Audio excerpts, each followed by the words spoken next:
Welcome to the Lynn MA Sportscast, a program which focuses on sports right here in Lynn. We highlight Lynn sports action through student-athlete interviews and discussing the X's and O's with the coaches of Lynn. What you can expect to see from us are the game of the week, stories from the field in the Sideline Sportscast, and of course, the question of the week.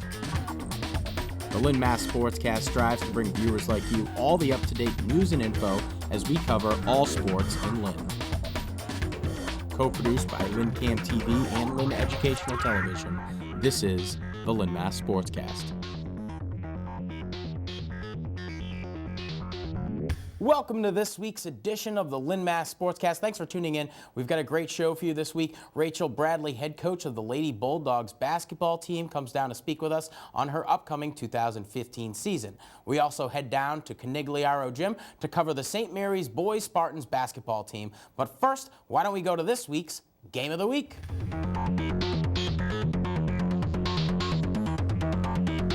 Good evening, everyone. I'm Beverly reporting from Connery Rink in Lynn. We have St. Mary's versus Arlington Catholic. Arlington defends the net. They steal the puck. Take the shot. St. Mary's save. Arlington loops from behind the net. Take the shot and scores. Zepati confronts Arlington. McKay sneaks in, and look at that pass to Foley. St. Mary's steals the puck.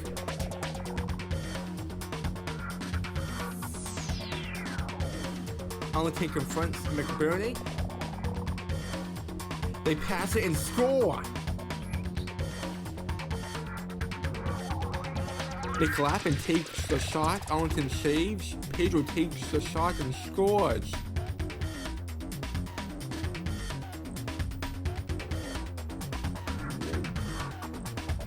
Arlington steals the puck. The net is wide open. They shoot and score.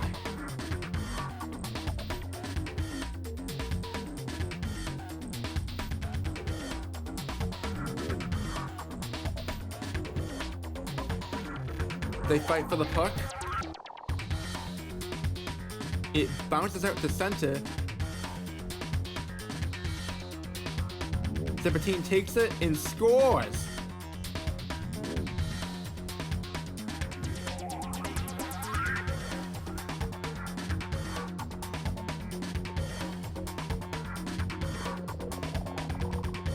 The puck slides past the front of the net.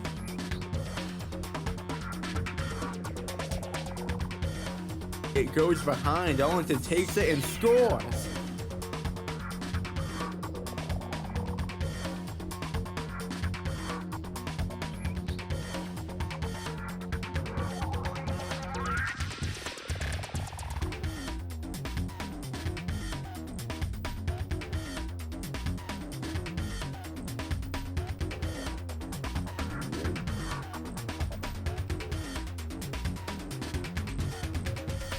Pedro takes the puck. He passes it, and St. Mary's scores.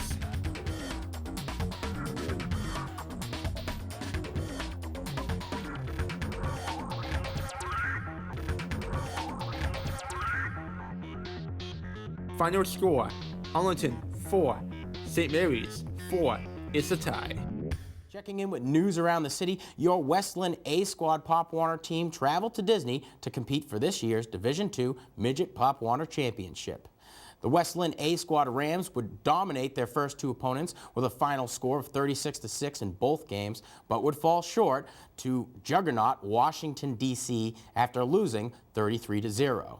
West Lynn Pop Warner President Amy Robinson had this to add: "Our program is not just about X's and O's. It's a family outside the family." This was the fourth consecutive year the Rams would travel to compete for the national championship. Congratulations to the Rams on another outstanding year. In other football news, your 2014 Item All-Stars were announced. Making their impact from Lynn on the offensive team were a classical running back Micaiah Dublin and St. Mary's offensive lineman Brent Losey. Also representing Lynn on the defensive side of the ball were classical linebacker Devin Creighton, English defensive backs Stevie Collins and Lucas Harris, Spartans linebacker Connor Sakowicz, and Tech's defensive back Rafi Laura. Congrats to this year's Item All-Stars. In hockey news, your Lynn Jets would lose to the Gloucester Fishermen this week with a score of 5-3. Scoring for the Jets were Corey Wojcicki and John Kosmas. Later this week, the Jets would host rival Revere at Connery Rink in Lynn. The game ended in a 1-1 tie with a goal from Lynn's Owen Sedil. Jets head coach Joe Conlon comments on the game. Both goalies played strong games tonight and gave their teams a chance to win. The Jets improved to 0-1-1 and will host Somerville this Saturday. In other hockey news, the St. Mary's girls hockey team falls to a record of 0-2 after losing 2-1 to the Williams team this week. Spartans goaltender Brittany McPherson had 16 saves on the night, and the Spartans are set to host rival Arlington Catholic this Saturday at Connery Rink. The St. Mary's boys hockey team would suffer a 5-2 loss from BC High this week. Scoring for the Spartans were sophomores Mike Zampanti and Dante Marabito. Coach Lee had this to say: "I'm very proud of the effort we put on today. We were a little outgunned tonight. Everybody had a great effort." Your St. Mary's boys basketball team now stands at a record of 1-1 after defeating Cathedral this week 61-50. They would fall to Malden Catholic on Wednesday with a score of 66-53, but the Spartans are looking forward. They ship off to Brockton this week to take on the CCL rival Cardinal Spellman. Field reporter Mariamne Jimenez heads to St. Mary's to cover the Spartans as their 2015 season continues in this week's Sideline Sportscast.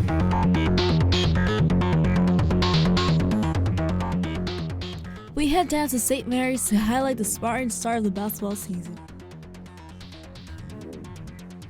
First off, we went to interview the head coach. Integrity is very important within our program. We teach the kids to do the right thing on and off the court when no one else is watching. So we stress just, try to be good student athletes as well as good role models for the younger kids in the area. We just try to make sure that we try to stay together as a family through the good times and the bad times. Throughout the game, there's going to be different situations where the opposing team might go on a run or two, but if you stay together, fight as a unit, hopefully, you end on a good note. We just try to focus practice by practice, game by game. So right now we're looking forward to our next opponent on Wednesday, Malden Catholic, but we know, come Christmas time, facing Lynn English in the first round is going to be a very tough challenge for us. Hopefully we can try to handle their pressure that they're going to put on us and see what happens. From last year's team, we lost a few offensive scorers, so we know that it's going to be very important to become a better defensive team this year. So hopefully throughout the year we improve as a defensive unit. Next, we spoke to some of the student athletes to see what they were looking for this season. I like to play basketball because honestly, this is one of my favorite sports besides football. Football and basketball, those are my two main sports. And I love the sport because the brotherhood I have with all these guys behind me, they're like my brothers. I'm with them on and off the court every single day, all day. It's actually looking really good this year. They got a really good team over there at Lynn English. I think we do here as well. It's always a good game. Season so far compared to last year, well, last year we were I think, more talented. But this year we're progressing really well, and we're eventually going to get there at the end of the season. Well, growing up in Malden, and Everett's right next to Malden, that's all we really did is play basketball and play football.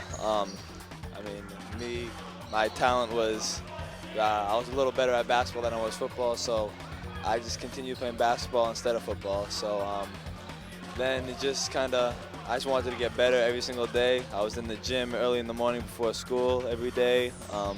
So that's just how, basketball has just always been a big part of my life. So that's why basketball is very important to me. It's actually going to be very, very huge just because they beat us last year, and one of our players, Anthony Sofa, is at English now. And a lot of the kids on our team want revenge from last year when they beat us in the finals. So I'm really excited to play them, and I think we can come away with a win this year.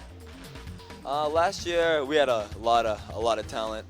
This year we don't have as much talent, but I think defensively we're a better team than last year. We have a lot of returning guys. I started playing basketball in the 5th grade. At first it was just a sport to play in, but now it's just a fun game. I met new friends, and what motivated me is to play with other people and it's a competition game, and I love competition.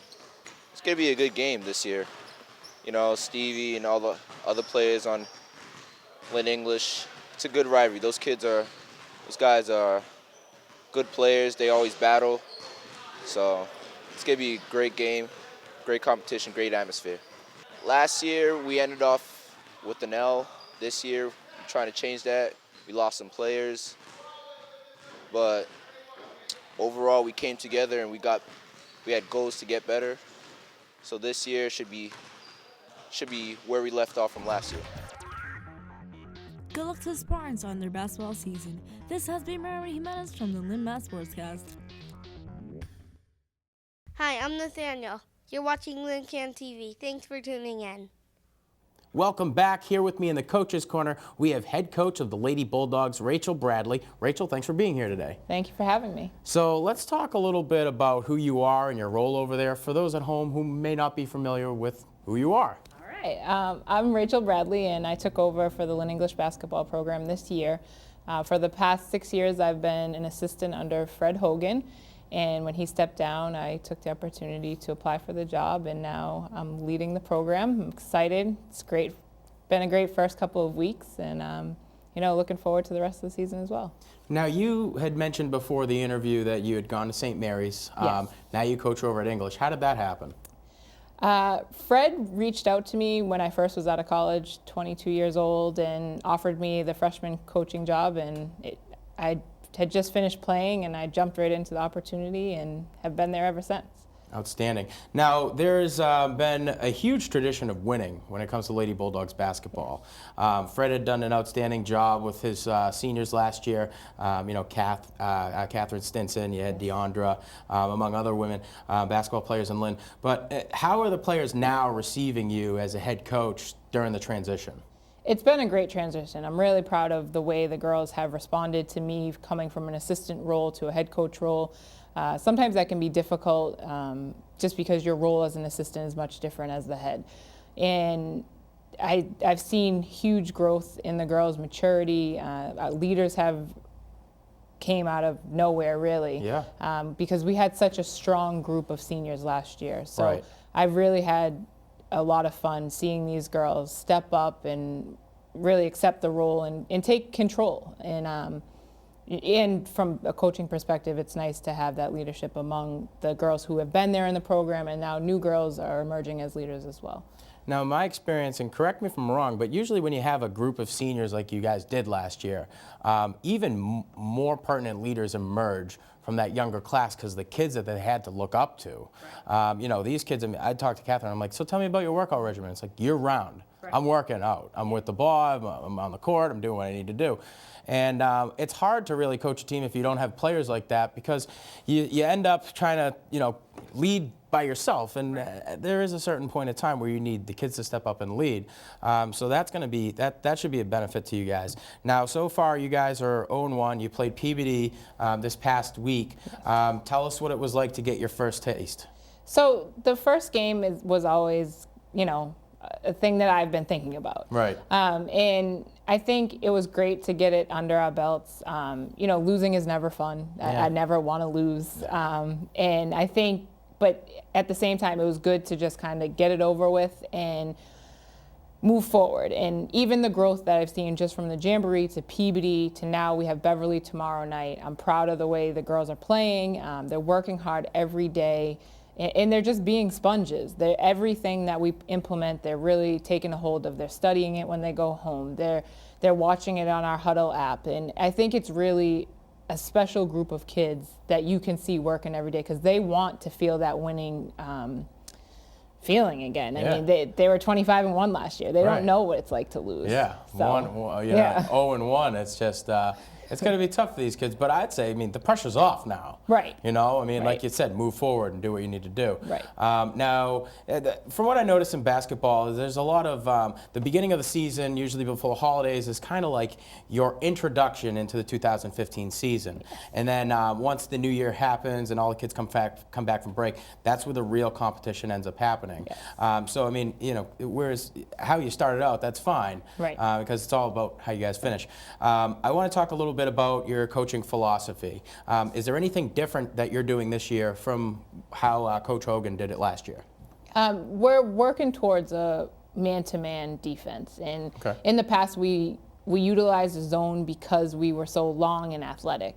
And we don't have that same length and athleticism that we had in the past, so we're really working to focus on our man-to-man principles and our defense, and ultimately our defense is going to propel our offense this year. I mean, we lost 2,000-point scorers, and then Deirdre Newson, almost 1,000-point scorer. Right. So our offensive production obviously is low, but at the same time, the girls are working so hard on their defense that we know our offense is going to come.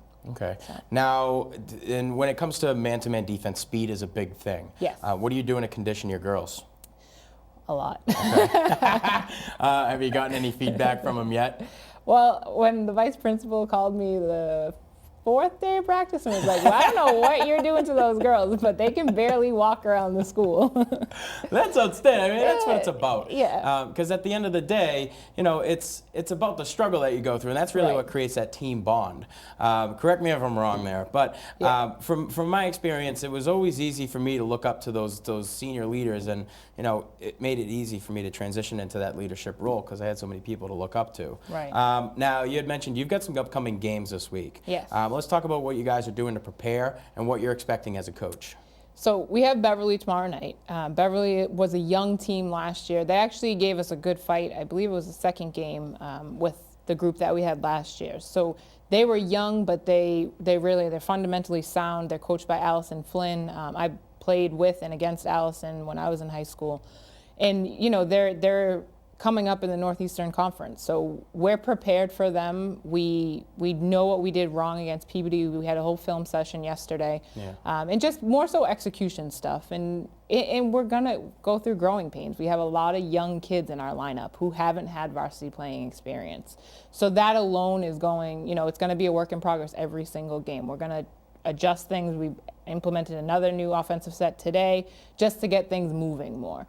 And I think that's where we're looking at our shortcomings, and then we're planning as from a coaching staff to make sure that we're hitting the points that we're missing in games. Okay. I always like to talk about coaches and the types of things that they try to teach their players off the court. You know, I realized sooner rather than later when I went into coaching that it really has little to do with the X's and O's. Of course, like the goal is to win. Right. But the real job is you're raising Lynn citizens, you know, future Lynn citizens. So what are the types of things that you say to your players?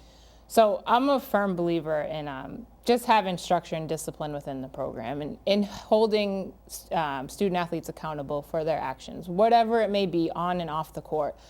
We implemented a handbook this year just to kind of lay it out. So, because you know, when you go to a job, you're gonna have expectations, and you're gonna be expected to meet those expectations. And if you don't meet those expectations, you're going to not have a job. Right. So, you know, bringing that piece of the program, I worked a lot when I was in college as a student athlete. I was part of the NCAA leadership committee, and I learned a lot from that experience about, you know, how to really encourage a group of young people to get to their highest level, and really to have them perform both on and off the basketball court. It's always been more than basketball at Lynn English, and it's always going to continue to be so. I mean, we have a unique group of kids who come from several different situations, and forming that bond so that basketball is an outlet for them is what we want to do.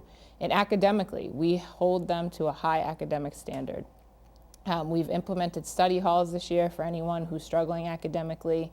And it's mandatory study hall 3 times a week if you're struggling in a class, because ultimately, WNBA, it's not going to get these girls, you know, not many are going to get there. Right. And I'm a firm believer in the student athlete, and I think it's important for these girls to excel academically and athletically. Rachel, I mean, I'm psyched to see what you can do with this team. Thank you. Sounds like you've hit the nail on the head. Accountability, responsibility, that's what's going to lead to the goals that you set. Right. Rachel Bradley, the head coach of the Lady Bulldogs basketball team. Rachel, thanks for being on the show. Let's go to this week's Question of the Week. Last week's question was, this Olympic swimmer is the most decorated Olympian of all time with the total of 22 medals. Who is it? Coach Fred Hogan chimed in with the right answer. Of course, it was Michael Phelps. He'll get this week's pizza. This week's question is, this past Boston Bruin is the first player in Bruins history to have his number retired and the second in professional sports. Who is it? Tweet your answers to our Twitter handle @Lynn Sportscast for your chance to win a free pizza from Tony Lena's on Boston Street. Well, that's it for this week's edition of the Lynn MA Sportscast. Thanks for tuning in, and make sure to tune in next time when we air on January 8th. We'll be away for the holidays, so enjoy yours. I want to say thank you to our guest, Rachel Bradley, and if you at home have a sports story or you just want to give us some feedback, visit us at www.LynnCAMTV.com. We're also on YouTube, Facebook, and Twitter @Lynn Sportscast. That's it for this week's edition of the Lynn MA Sportscast. From the studio here at LynnCAM TV, I'm Sean Donahue, wishing you all the best.